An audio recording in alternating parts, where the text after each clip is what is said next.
Welcome to the video and welcome to my channel. This channel is all about how to mount your own medals. So these are examples that you're seeing now of my own work over the years.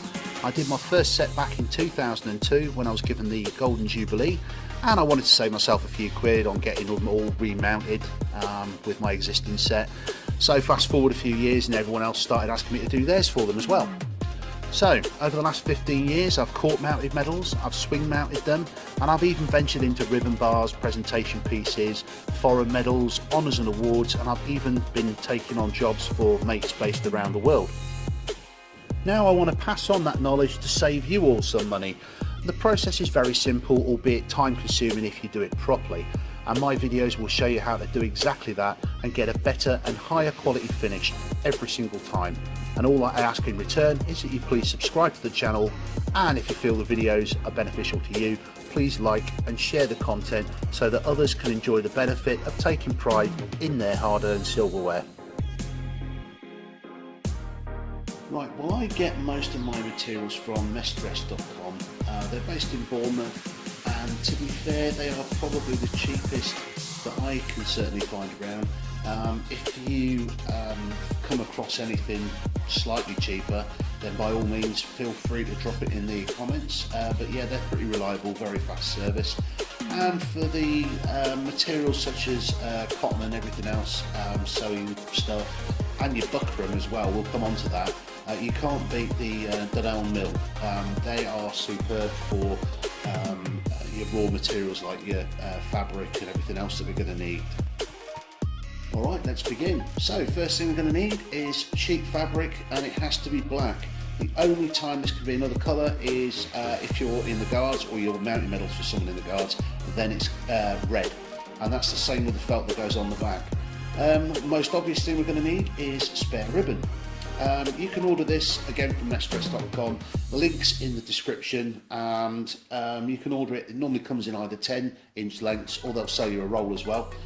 If you're lucky enough to be friendly with the QM, you can also get rolls of medal ribbon, not specifically for commemoratives, so this is for the issued medals only. And in addition to the rolls, you've got buckram. Now, when you go to Dunelm mill to get this, they won't have a clue what buckram is, or they'll probably try and give you the stuff that goes behind curtains. So what you're actually after is something called pelmet hessian. Pelmet hessian, that's come up on the text, so hopefully you'll know what we're looking for. You're also going to need a brooch bar, 5 space, well they go up to 6 space on the full size. So you've got your 5 space, 4, 3, 2 and 1. And that basically secures the ribbon at the back. Don't forget you're going to need some really sharp scissors as well. Definitely going to need sharp scissors, and you'll see why later in the subsequent videos. Also, I find different coloured cotton useful, especially for tying the medals down, and there's obviously all different types, including cotton that looks like fishing wire. It's actually nylon thread, silver thread as well, gold thread. Tape, sellotape, that will become apparent later. Pins and needles, not the medical condition, but actual pins and actual needles. Also, for fixing the ribbons, you're going to need something like fabric glue or Wonder Web, or if you're feeling up to it, you can basically stitch everything. That's entirely up to you. High density felt, it's not essential, but it finishes it off nicely. And again, if you're in the guards, this would be red felt, high density felt, so it doesn't get too scraggly once it's been on the chest for a while.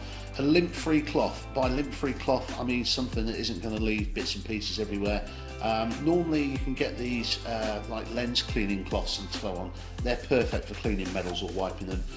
Some kind of cleaning agent. I would definitely not get any brasso. You shouldn't have brasso anywhere near your medals. Goddard Silver Dip is fantastic for the silver medals, like your General Service Medal, Long Service Good Conduct, etc. Just be careful what you use that with though, because it is designed purely for silver medals. You've also got, well, what I find is handy is a nice little set of mini pliers. Definitely for trying to put needles through the boards, especially if you've got maybe 2 boards together or several layers of ribbon. I find the pliers extremely useful for punching through. And I also find a naked flame, lighter, whatever, useful for preventing the ribbons from fraying further. Almost there now. So magic marker, Sharpie I find useful for marking fabric, and a nice fine pen as well for marking the board out, and double-sided tape. I'm not a big fan of double-sided tape. When I do my own medals, I sew everything. It takes a lot longer, but if you're looking to do a nice job in the shortest amount of time possible, then you're probably going to make use of double-sided tape. And then finally, a good ruler, one that you can actually see. I've got a great big metal one, which is great for lining up the bottom surfaces of the medals, but any ruler will do as long as it's long enough for the job. And that's basically all the materials that I find essential to doing this. That's everything that you'll need to court mount your own set of medals.